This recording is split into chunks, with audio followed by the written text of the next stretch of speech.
नमस्कार दोस्तों, स्वागत है आप सभी का आज के इस नए वीडियो में। मेरा नाम है डॉक्टर अवनिंद्र और आज के इस वीडियो में हम लोग बात करेंगे नरेशन के इंट्रोगेटिव सेंटेंसेस पे। आपकी जानकारी के लिए बता दूं स्टूडेंट्स कि ये क्वेश्चन ना 4 नंबर के पूछे जाते हैं। अमूमन 4 प्रश्न इसके आते हैं, चाहे कोई प्रतियोगी परीक्षा आप दे रहे हैं या कोई भी आप रिटन एग्जाम्स दे रहे हैं तो इससे क्वेश्चंस जरूर बनते हैं। तो प्रश्नवाचक वाक्यों को हल करना सीखेंगे, बात करेंगे कि कौन सा तरीका होगा जिससे हम आप प्रश्नवाचक प्रश्नों का उत्तर हम दे पाएंगे। चलिए देखते हैं। सबसे पहले ये जानिए कि प्रश्नवाचक वाक्य होते क्या हैं। प्रश्नवाचक वाक्य ऐसे होते हैं जिनमें प्रश्न पूछने का भाव प्रकट होता है। तो प्रश्न पूछने वाले वाक्यों को हम इंट्रोगेटिव सेंटेंसेस बोलते हैं। तो ये 2 तरह के मार्केट में होते हैं जो आपको यूज करना होगा, समझना होगा। देखो, पहला जो प्रश्न होता है ना, उसको मैं बताऊंगा कि ये यस नो टाइप का हो सकता है और दूसरा WH टाइप का।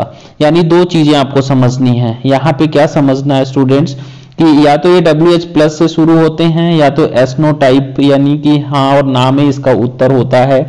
तो ऐसे वाक्य जो हाँ ना में उत्तर देने वाले होते हैं अंग्रेजी में, वो ऑक्सिलरी वर्ब से, हेल्पिंग वर्ब से शुरू होते हैं, जिसमेम do, does, did, is, am, are, has, have, shall, will, may, might, ये सब जो मॉडल्स हैं ये सब आ सकते हैं। यानी कि वाक्य के शुरुआत में आपको ये सब चीजें मिलेंगी। तो वो एसनो टाइप के होते हैं जिन्हें हम ऑक्सिलरी वर्ब से शुरू करते हैं। दूसरा टाइप का जो प्रश्नवाचक वाक्य होता है जो WH टाइप का होता है, जिसका शुरुआत WH प्लस वाले वर्ड से होता है, जैसे what, which, why, who, when, whom, whose, why and how भी इसी कैटेगरी में आता है। तो इन सारी चीजों को ध्यान में रखना है। तो 2 तरह के प्रश्न होते हैं, दोनों के लिए नियम अलग अलग लगते हैं क्योंकि हम लोग नरेशन सीख रहे हैं। नरेशन का मतलब कि डायरेक्ट से इनडायरेक्ट में बदलना, ये प्रश्न बहुत ही इंपॉर्टेंट है, पूछा जाता है। चलिए पहले नियम समझ लेते हैं, फिर हम लोग प्रश्नों को हल करेंगे उदाहरण सहित। देखते हैं। देखिए, जब रिपोर्टेड स्पीच, यहाँ पे क्या लिखा गया है, जब रिपोर्टेड स्पीच इंट्रोगेटिव सेंटेंस में हो तो इनडायरेक्ट में बदलने के नियम देखिए, नियम नंबर 1 क्या है। रिपोर्टिंग वर्ब में इस प्रकार परिवर्तन किया जाता है। पहला, जब रिपोर्टिंग वर्ब यानी कि इन्वर्टेड कॉमा के बाहर वाला हिस्सा अगर आपको से या से टू दिखता है तो इसे आस्क में बदल देना है। ठीक है, आपको सेज या सेज टू दिखता है तो आस्क्स में बदल देना है। अगर सेड और सेड टू दिखता है तो आस्क्ड में बदल देना है। बस ये नियम आपको जानना है। सेकेंड थिंग आपको ये ध्यान रखना है कि दूसरा नंबर ये कि इन्वर्टेड कॉमास के बदले डैट का प्रयोग नहीं करते हैं। यहाँ पे देखिए क्या लिखा गया है, नहीं करते हैं। क्यों? क्योंकि आप असर्टिव सेंटेंस में इसका प्रयोग करते थे। डैट यहाँ पर नहीं लगाना है क्योंकि प्रश्नवाचक वाक्य हल कर रहे हैं। आप वीडियो अंत तक देखा करिए क्योंकि कुछ पाने के लिए थोड़ा मेहनत करना पड़ेगा। फ्री ऑफ कॉस्ट इतनी अच्छी जानकारी आपको कोई नहीं देता है। सब लोगों ने पेड वर्जन कोर्सेस लगा रखे हैं, इसलिए मैं इस चैनल के माध्यम से अपने सभी स्टूडेंट्स को फ्री ऑफ कॉस्ट जानकारी देता हूं। चलिए देखिए, अगर ऑक्सिलरी वर्ब से शुरू होने वाला वाक्य है ना, तो उसमें बदलते समय इफ या वेदर लगाते हैं। मतलब जहां डैट नहीं लगाओगे, डैट अगर नहीं लगाओगे तो क्या लगाओगे, इफ या वेदर लगाओगे। समझ गए? यहां पे नेक्स्ट देखो, जब हम WH से शुरू होने वाले वाक्य को पाते हैं कन्वर्ट करने के लिए, तो कन्वर्ट करते समय हम ऐसे वाक्यों को बदलते समय उन्हीं WH प्लस वर्ड्स का इस्तेमाल कर लेते हैं जो प्रश्न में दिए गए होते हैं। जैसे वाई से शुरू हुआ है तो वाई से ही जोड़ने का काम कर देंगे।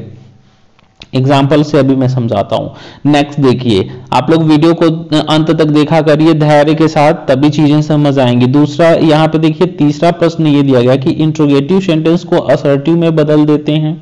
जब बदलते हैं तो जो शब्दों का क्रम होता है VSO, यानी कि प्रश्नवाचक वाक्यों में वर्ब पहले आता है, फिर सब्जेक्ट, फिर ऑब्जेक्ट, अंत में क्वेश्चन मार्क आता है ना। लेकिन बदलते समय ना हम इसे SVO कर देते हैं, यानी कि क्रम सीधा कर देते हैं, अंत में फुल स्टॉप लगा देते हैं। ये ध्यान रखिएगा। तो उसे हम अंत में फुल स्टॉप लगा देते हैं क्रम को बदल करके। चौथा नियम क्या है, बाकी जो साधारण नियम है, सामान्य नियम है, वो ऐसे ही प्रयोग करते हैं। चलिए कुछ एग्जांपल्स में हल सहित उदाहरण आपको दिखा रहा हूं, उसका मीनिंग समझेंगे। पहला एग्जांपल है एसनो टाइप का। अगर एसनो टाइप का प्रश्न कोई होता है तो देखो परीक्षा में दे दिया है, जैसे इस तरह के प्रश्न पूछे गए हैं इसलिए मैं दे रहा हूं।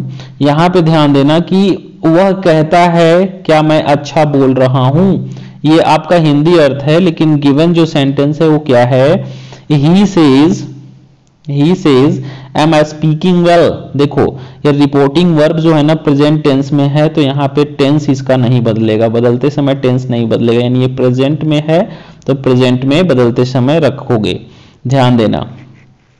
आगे भी मैंने कुछ चीजें बताई हैं, वीडियो के सीरीज को देखा करो, नरेशन के सारे वीडियोस देखिए, जरूर देखिएगा। देखिए यहाँ पे क्या है, ही सेज को आप यहाँ पे क्या कर रहे हो, ही आस्क्ड में, आस्क्स में बदल दे रहे हो, सेज आस्क्स में मैंने पहले बताया कि बदल जाएगा। और देखो यहाँ पे ये जो प्रश्नवाचक वाक्य जब हेल्पिंग वर्ब से शुरू हुआ है, देखो ये एम से शुरू हुआ है, हाँ ना में इसका उत्तर मिल रहा है, तो यहाँ पे हमें इफ या वेदर लगाना है, जो कि आपको यहाँ पे वेदर दिख रहा है। He asks whether he is speaking well, I जो है ही में बदल जाएगा, क्यों, क्योंकि आई जो है फर्स्ट पर्सन है तो ये सब्जेक्ट के अनुसार बदलेगा और इस वाक्य का सब्जेक्ट ही है, तो आई का ही हो जाएगा, ही इज स्पीकिंग वेल। उम्मीद करता हूं आपको ये नियम समझ में आया होगा। दूसरे उदाहरण पे चलते हैं। दूसरा नंबर उदाहरण कह रहा है कि उसने कहा क्या तुम इसे करोगे, कोई वर्क है, काम है, उसको करना है, तो उसने मुझसे कहा क्या तुम इसे करोगे। तो यहाँ पे क्या है कि इसमें कुछ चीजें देखिए समझने की कोशिश करिए कि she said to me, for example उसने में ही सी दोनों आ सकता है, यानी उसने मुझसे कहा ना कि विल यू डू दिस, क्या तुम इसे करोगे, तो उसने बोला सी आस्क, इसको बदलते समय सेड टू को किस में बदल दिए हो, देखो रेड वाला पोर्शन मैंने रेड में ही रखा है, सेड टू आस्क्ड में बदल जाएगा, she said to she asked me में बदल जाएगा। यहाँ पे भी इफ या वेदर में से कोई एक लाओगे तो इफ हो जाएगा।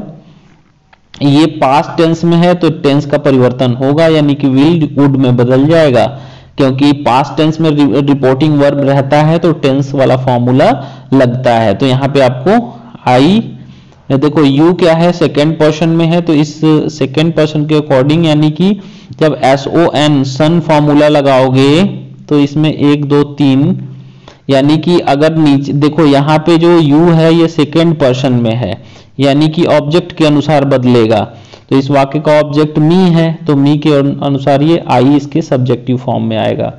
सी asked me if I would do this का डैट हो जाता है, नियरनेस को हम दूरी में दर्शाने लग जाते हैं, तो ये चीजें आपको समझ आनी चाहिए। स्टूडेंट्स ये बहुत ही आसान कॉन्सेप्ट है, वीडियो को 2 बार 3 बार दोहरा लीजिएगा। देखिए नेक्स्ट क्वेश्चन कह रहा है कि रवि ने अपनी माँ से कहा क्या फ्रिज में कुछ है। अब देखो क्वेश्चन क्या है, Ravi said to his mother, रवि ने अपने मम्मी से कहा is there anything in the fridge, क्या फ्रिज में कोई कुछ है। तो यहाँ पे ध्यान दीजिएगा, रवि का जो सेड टू वाला पार्ट है ना, ये सेड टू यहाँ आस्क्ड में बदल जा रहा है। रवि आस्क्ड हिज मदर, यहाँ पे कॉमा इन्वर्टेड कॉमा यहाँ से टूटेगा तो फिर क्या हो जाएगा, यहाँ पे इफ लग जाएगा। इफ देयर इज, ये टेंस प्रेजेंट टेंस में है, बदलते समय पास्ट में चला जाएगा। If there was anything in the fridge, क्या फ्रिज में कुछ था, ये क्रम यहाँ पे SVO हो जा रहा है, ध्यान दीजिएगा। और बदलते समय यहाँ फुल स्टॉप यूज हो रहा है, न कि क्वेश्चन मार्क, ध्यान रखिएगा। तो ये तरीका आप लोग समझ लीजिएगा। नेक्स्ट एग्जाम्पल पे चलते हैं। कुछ एग्जाम्पल जो WH+ वर्ड्स पे बनते हैं उसको देख लो, जो प्रश्नवाचक शब्दों से शुरू होते हैं। जैसे अमन ने प्रशांत से कहा तुम कौन हो, अमन ने प्रशांत से कहा तुम कौन हो, तो यहाँ पे अमन सेड टू प्रशांत, अमन ने प्रशांत से कहा हु आर यू, तुम कौन हो। तो यहाँ पे देखो ये जो सेड टू है ना, यहाँ आस्क्ड में बदल जाएगा, क्योंकि मैंने नियम पहले बता दिया है। नियम को आप लोग एक बार जरूर अपने कॉपी में नोट कर लीजिएगा। अमन आस्क्ड मी है ना, उसके बाद आस्क्ड प्रशांत, प्रशांत से पूछा है ना, हु को ही पकड़ के यहाँ पे कनेक्टर बना दो, जोड़ने का काम कर दो हु से। Aman asked Prashant who he was, ये जो है यू है ना यहाँ पे ही बन जा रहा है और आर जो है वाज बदल जाएगा। मैंने देखिए कलरिंग भी वही की है, कलर जो आर देखो वहां वाज बदल गया, सेड टू रेड में है तो यहाँ पे भी रेड में, देखो क्या कैसे बदला है ये ध्यान देना तुम लोग ना।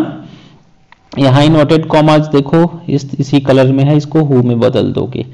चलो नेक्स्ट एग्जाम्पल देखते हैं स्टूडेंट्स। मुझे लगता है कि चीजें आपको समझ आ रही होंगी, दोस्तों को शेयर जरूर करिए, बताइए। और एग्जाम स्पेशल क्लासेस जो भी अब देखो, जो भी वीडियोस मैं दूंगा एग्जाम के लिए दूंगा, लाइव सेशंस की तैयारी भी है, उसमें आप लोग जरूर ज्वाइन करिएगा।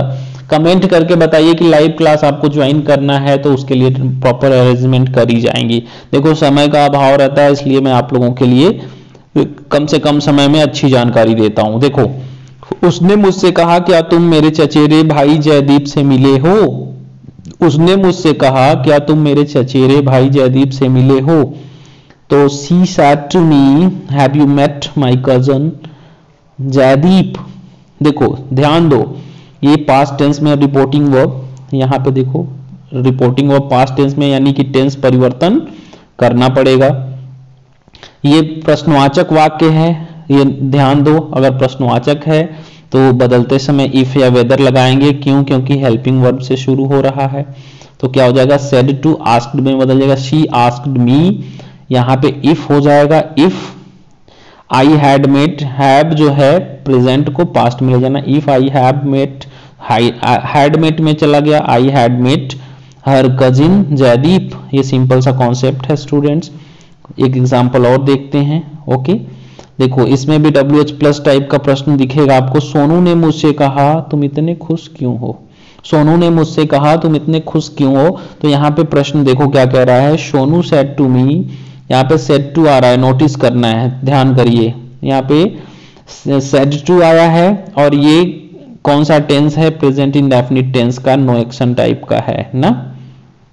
सोनू ने मुझसे कहा कि तुम इतने खुश क्यों हो। तो सोनू सेड टू को हम क्या करेंगे, यहाँ पे आस्क्ड में बदल देंगे, सोनू आस्क्ड मी।